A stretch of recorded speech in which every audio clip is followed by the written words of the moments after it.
Assalaamu calaykum waraxmatullaahi wabarakaatu. Isu soo noqod wanaagsan. Maanta waxaan ka hadli doonaa nin Ilaahay ka qaaday lixdiisii lixaad oo dhammaystiran, balse aan rajo dhigin, oo guulo waaweyn u soo hoyay naftiisa iyo waddankiisaba. Ninkan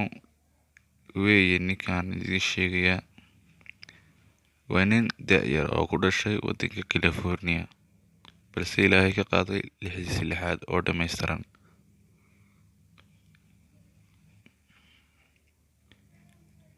Ninkani wuxuu ka shaqaystaa comedy qosol masraxa oo dadka ka qoslaysiiya, waana dhiirigeliye aad u firfircoon.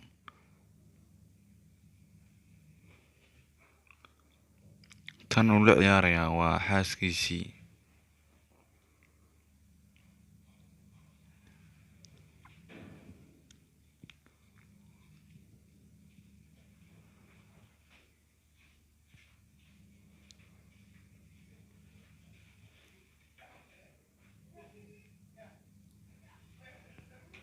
Waa nin aad iyo aad u firfircoon oo qosol badan.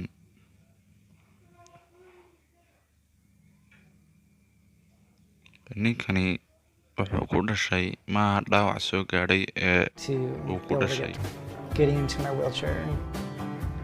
Or undeveloped jaw, missing fingers or toes, or no arms and no leg. I have 9 brothers and 4 sisters, and they just say, no, you can do it, you'll figure it. A lot of tears on both sides. And a lot of times I don't let it affect me. fadlan haddii aad ka heshay videoga like saar videoga, subscribe to ha iloobin. Have a comment, Waayo aniga questions that I get dhiirigelinaya. is your life hard? Much. And I think it's